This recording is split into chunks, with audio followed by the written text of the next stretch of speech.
Imagine discovering that the vows you make on your wedding day. Like those lifelong promises. Right, those solemn promises to love just one person and one person only for the rest of your life.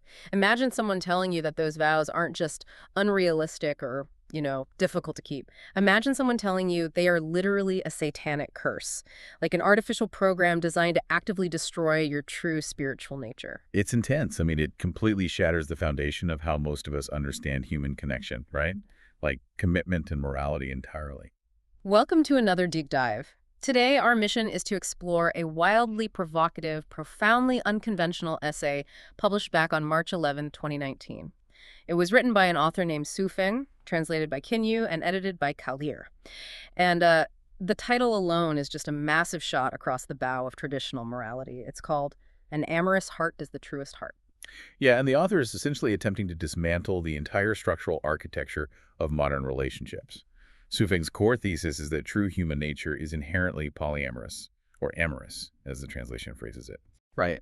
So from his perspective, societal institutions like monogamy, marriage, the traditional family unit, they aren't signs of human progress. They're actually entirely unnatural constructs. Before we go any further, I just want to establish our boundaries for this deep dive, because this source material contains incredibly radical views. I mean, it attacks systems that many people hold sacred. Our goal today is absolutely not to endorse Swiffing's viewpoints, and we aren't here to condemn them either. We are impartial guides. Exactly. We're just mapping out the architecture of his exact arguments so you can understand this really unique perspective. Think of us as, like, surveyors examining a very bizarre, very controversial blueprint. And looking at this blueprint, the foundational layer is his definition of human nature, because Swiffing doesn't really ease the reader into his philosophy, does he? No, not at all. He states unequivocally that amorosity is the true color of the human heart. To justify this, he introduces this philosophical mechanism where, as he puts it, forms give birth to souls, and souls give birth to all phenomena. I want to pause on that phrase. Forms give birth to souls, and souls give birth to all phenomena. Let's translate that into how we actually experience the world. He's basically arguing that our internal reality, like our soul, is directly generated by the physical forms we encounter. Yes, so we see a beautiful physical form, our mind generates a deeply emotional soul-level reaction to it, and that reaction cascades out to shape our reality. So if a woman is placed in a room with 10,000 handsome men, Or a man is surrounded by 10,000 beautiful women. right, the author believes 10,000 distinct, genuine infatuations will naturally blossom. It is just a biological and spiritual inevitability. Okay, let's unpack this. He uses a fantastic metaphor in the text to really hammer this home. Juefeng claims that from the pure perspective of human nature, a woman will never want to eat from only one single apple tree for her entire life, and a man will never love only one woman. Which really challenges everything we're taught, right? Exactly. Think about your own baseline assumptions about love. Society trains us to view our capacity for affection like a single finite battery. You plug that battery into one device, one partner, and it powers that device until it just runs out of juice. But Schueffing views human affection not as a finite battery, but more as a solar panel. A solar panel. Yeah, a solar panel doesn't hold a limited charge meant for one machine. It naturally activates, lights up and generates energy whenever any sun, meaning any attractive person, just happens to shine on it. And he takes this solar panel concept way beyond just basic biology or evolutionary psychology. He actually elevates this endlessly amorous state to the absolute pinnacle of spirituality. He claims that this state is actually our Tathagata nature. Bringing in the concept of Tathagata is a massive philosophical swing. In Buddhist traditions, Tathagata generally refers to the ultimate unconditioned nature of reality. It's the pure, unaltered truth of how things exist before humans start projecting their illusions onto them. So it's like the raw code of the universe. Exactly. By claiming our amorous nature is our Tathagata nature, Schueffing is arguing that wanting to be with many people isn't some base animalistic urge. He sees it as our highest, truest spiritual baseline. Meaning the anxiety, the jealousy, the profound sorrow that defines so much of the modern human experience, all of that isn't natural. Swiffing argues our world is full of pain specifically because we have strayed from this unconditioned reality. We're hiding behind masks, basically. Right, he says we are kidnapping this true nature with suffocating morals and ethics. And we're inventing rigid religious doctrines specifically to restrict people from showing their true colors. But if this Tathagata nature is our glorious, pure default setting, the obvious question is, why does society look absolutely nothing like this? Like, how did humanity stray so far from the garden? Well, Suefeng blames a massive systemic generational conspiracy. He claims that truth and falsehood have been entirely reversed, and this isn't a recent development either. No, he says this reversal has been deeply ingrained since our grandparents' grandparents' grandparents. We are living under centuries of conditioning that forces us to reflexively regard the false as true and the true as false. He uses incredibly potent cultural imagery to illustrate this suppression, too. He states that the real, our true amorous nature has been physically pressed under the Five Elements Mountain. And for anyone unfamiliar with Chinese mythology, the Five Elements Mountain is a profound symbol of divine suppression. It's the mountain that the Buddha used to trap Sun Wukong, the immensely powerful and rebellious Monkey King. Pinned him down for 500 years. Yeah, pinned him down. So Sefeng is casting human nature as this wild, powerful force that has been crushed beneath the insurmountable weight of societal morality. Meanwhile, the fake is running rampant, flying its flags everywhere, causing us to suffer and making it nearly impossible to enter heaven. This raises an important question about how we define our highest virtues, especially loyalty.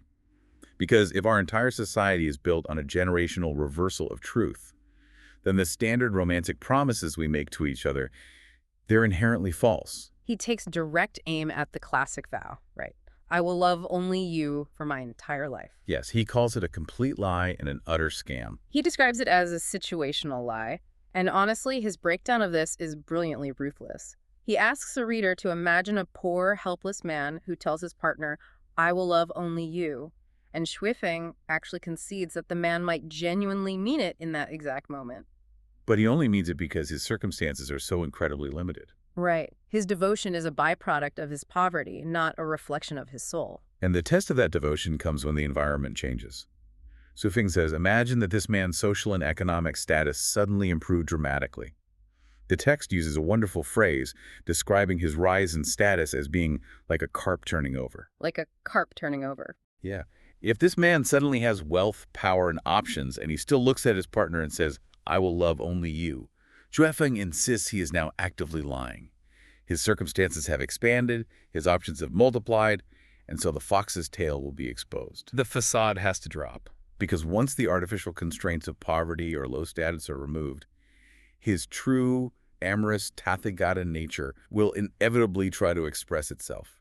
If he denies that energy when he finally has the means to act on it, he is deceiving both himself and his partner. He's choosing to live as a sculptural robot rather than a living being. So, having categorized our most sacred monogamous promises as nothing more than circumstantial lies, Shuefeng begins a systematic demolition of the massive institutions built on those promises. He targets the family and marriage, and he holds absolutely nothing back. Let's start with his attack on filial piety. This is the deep-rooted, almost sacred loyalty and duty one owes to their parents and ancestors. It's a cornerstone of many cultures. A huge cornerstone, yeah. And Sufeng attempts to shatter it by quoting a deeply cynical proverb. He says, where there are chronic sicknesses, there are no dutiful children at bedsides. That is just a brutal assessment of family loyalty. He's basically saying that the moment caretaking becomes genuinely difficult or long-term, familial devotion just vanishes. He insists that children and grandchildren are fundamentally unreliable investments of our energy. He quotes a poem that highlights this tragic one-way street in human relationships. The poem notes that while history is filled with countless doting, foolish parents who pour their entire lives into their offspring, truly filial sons who return that devotion are incredibly rare. Exactly. He sees the parent-child dynamic as a biological trap, where love only flows downward and is rarely reciprocated. And he applies that exact same scorching cynicism to spouses. Oh yeah, he doesn't hold back there either. The text references another poem about wives who swear to the heavens they will love their husbands forever, only to remarry the very second the husband is gone. Shuefeng bluntly states that if a wife waits to leave until after you die, you must have burned really good incense in a past life. The implication being that most partners will abandon you long before you die. Or worse, they secretly long for your death, staying only because they still need to extract resources from you. I mean, it is a total deconstruction of the nuclear family. To prove that these institutions are inherently broken, he introduces a fascinating framework, We can call it the input feedback software test. He essentially treats societal institutions like computer programs to judge whether they are angelic or satanic. The logic of the test is highly mechanistic, right? If you input melon seeds into a system, and the system gives you back melons, meaning the feedback perfectly matches the input, that system is an angelic program. You get what you put in. Exactly. But if you input melon seeds and you reap beans, if you get a result that totally contradicts your input, then you are interacting with a satanic program. And he applies this test directly to human marriage, explicitly labeling the institution a devil's program and a curse that has kidnapped humanity for millennia. According to Xu Feng, if you input love into a marriage, the system inevitably gives you hate. Wow. If you input true feelings, you are met with false love. And if you input hope, the program yields despair. The inputs and output are perpetually mismatched, proving the code itself is corrupted. It's a fascinating way to frame the breakdown of relationships, honestly. It removes individual blame and places the fault entirely on the structural design of marriage itself. I have to push back here, though. I think it's critical to really interrogate this framework. Is it truly fair to view the entirety of human marriage as a glitchy, transactional software program? Well, it's definitely a strong claim. Right. I mean, are human relationships really just a matter of inputting a specific seed and demanding a mathematically perfect corresponding fruit? If I input love and get frustration in return, is that proof of a satanic program, or is that just the reality of two incredibly complex, evolving humans trying to build a shared life? Yeah, I see what you mean. It feels like Shuefeng is demanding a sterile, mathematical perfection from an experience that is inherently messy. That is a very robust critique. By treating human interaction like an algorithm, his software analogy entirely strips away the profound nuance of human growth. It ignores the beauty of compromise and the resilience required to weather a storm together. Right. But if we put ourselves back in Shuefeng's shoes, he would likely argue that the very fact that marriage is so messy and requires such painful friction and compromise is the ultimate proof that the program is corrupt. He believes our Tathagata nature shouldn't require us to constantly bleed for it to function. Okay, I see the internal logic there. If the system constantly generates friction, the system is fundamentally broken. So if the current operating system of marriage is hopelessly corrupted, what does a functional, quote-unquote, true version of love look like in practice? To illustrate what true love should be, Shuefeng uses what is arguably the most striking, vivid, visual analogy in the entire essay. The selective flower analogy. I love this part of the text. Shuefeng asks the reader to imagine a bright, eye-catching flower blooming in a garden. But this flower has a very strange behavior. It blooms only for one specific person. Let's call him Zhang-san. Okay, Zhang-san. The second this flower senses anyone else approaching, Li Si, Wang Wu, Zhao Lu, it immediately wilts, shrivels up, and closes its petals. Shuefeng asks a very simple question. Is this still a flower? And his conclusion is a resounding no. A plant that behaves with that level of extreme selectivity is not a flower. It is a monster's spirit. It defies the very nature of what a flower is meant to do, which is to share its beauty with the environment. Here's where it gets really interesting, because he takes that exact botanical logic and maps it directly onto human behavior. Imagine a person who smiles sweetly and warmly at one specific individual, but crosses their eyebrows, glares, and acts entirely indifferent to everyone else they meet. Which is how we're often expected to act in a monogamous relationship. Right. Exactly. But Shuefeng says that person isn't functioning as a human being. He refers to people like this as evildoers or sculptural robots, because he believes it is biologically and spiritually impossible to be indifferent to beautiful or handsome people unless you are literally made of dead wood or cold stone. If we connect this to the bigger picture, Shuefeng is introducing a massive philosophical paradox regarding the concept of universal love. He argues that because the world is entirely deceived by falsities, because we've spent centuries under the Five Elements mountain, we don't realize that amorous hearts are actually the only true ones. Unpack that paradox for us. How does loving everyone make a love true? His paradox operates on this premise. Someone who truly loves you must also love the world. If someone does not love the world, if they cross their eyebrows at everyone else and wilt like the monster flower, they're displaying a corrupted, closed-off soul. And a closed-off soul can't really love anyone. Right. A soul that closed off is incapable of truly loving you as an individual.